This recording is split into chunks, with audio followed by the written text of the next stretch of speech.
Bon, de quoi on va parler aujourd'hui? On pourrait effectivement retourner dans les musées à condition que ce soit à un tiers de charge. Dans les cinémas, ce ne sera pas tous les cinémas et encore à un tiers de charge. Oh la vache. Oh la vache. Ok, on va se faire des ennemis. C'est parti.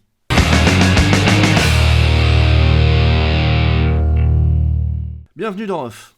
Il y a à peu près un an, et oui déjà, on avait fait un off sur la réouverture des salles après le confinement. On a vu que les multiplex n'étaient pas très chauds parce qu'il n'y avait pas de film porteur et que ça leur coûterait plus cher de rouvrir plutôt que de rester fermés. On a vu aussi qu'en termes d'entrée, ça n'avait pas été l'idée du siècle. Du tout. Par la suite, on a refermé. Et ça va faire bientôt 6 mois à l'heure où je vous parle. Depuis des mois, les salles, du moins certaines, militent pour la réouverture en prétextant le fait qu'il n'y a jamais eu de contamination dans un cinéma et que les salles n'étaient pas un lieu de surcontamination. Ensuite, le gouvernement a lâché une bombe, à l'annonce d'un troisième confinement, si on peut appeler ça comme ça, en disant qu'à partir de la mi-mai, il serait envisageable de réouvrir progressivement les lieux de culture. Scrutant les réseaux sociaux, je tombe donc sur ceci. Si on devait rouvrir, alors seuls certains cinémas pourraient rouvrir. Alors ça a l'air bête comme ça, mais ça ne l'est pas du tout. Car on se doute bien que ceux qui réouvriraient seraient les moins susceptibles de produire des contaminations, donc les cinémas les moins grands et donc pas les multiplex. Ce qui nous laisse les salles plus petites, indépendantes et majoritairement ARC. Sauf que ça pose un problème. Plusieurs en fait. Le premier est économique. Effectivement, sur les 2045 salles de cinéma, seules 232 sont des multiplex, soit 10%. Sauf que ces 10% là, ils font la majorité des entrées en France. Pour sortir un film, un distributeur doit dépenser une grosse somme d'argent. Pour acheter le film, pour en faire la promotion, les partenariats, tout ça. Et pour gagner de l'argent, il récupère 50% du prix des billets vendus. Et bien souvent, ça ne suffit pas à être rentable. Donc si on laisse fermer les cinémas qui font le plus d'entrées, peu de distributeurs se risqueront à sortir leurs films. Et donc pas de film égale pas d'entrée. Sachant qu'on n'avait pas fait grand chose quand tous les cinémas avaient réouvert l'année dernière. Cependant, le monsieur ici, il dit que certains films ne sortent que dans les cinémas ARC, et donc il se dit que ces films-là pourraient tout de même sortir. Et c'est vrai.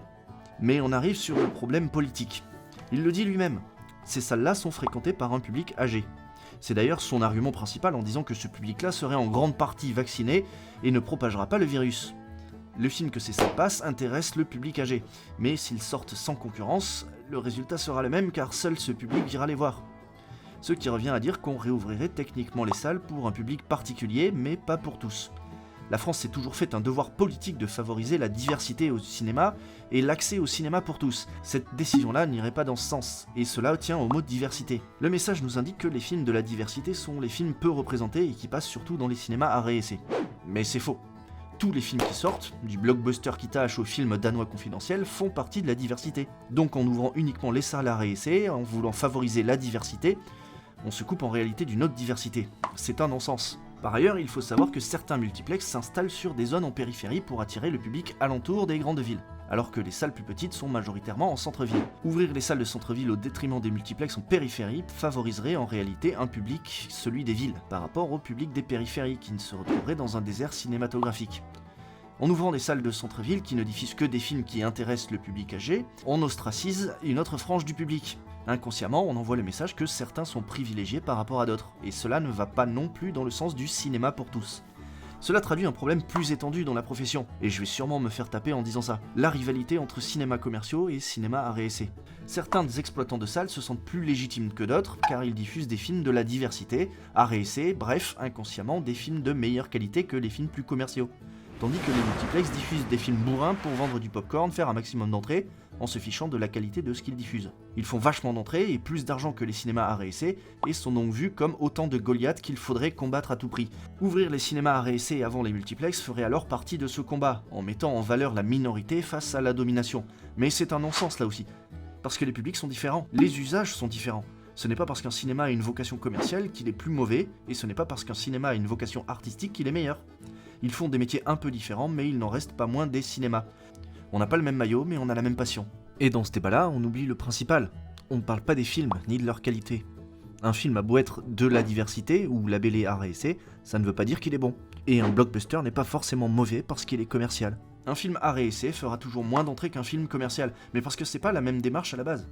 Ça ne sert à rien de se comparer et de se jalouser. Pour conclure, ouvrons tous les cinémas en même temps. Pour que tout le monde puisse y trouver un film qui l'intéresse, ça aura un meilleur effet et enverra un meilleur message pour cette réouverture si attendue. Alors bien sûr, je me base sur ces deux exemples-là, mais raisonnablement, il y a très peu de chances que les cinémas réouvrent mi-mai. Désolé. Et encore moins s'ils ne réouvrent pas tous ensemble. Mais bon, la situation m'apparaissait comme un exemple flagrant des dissensions qu'on peut trouver dans le milieu. Et on n'a pas besoin de ça. Et toi, t'en penses quoi?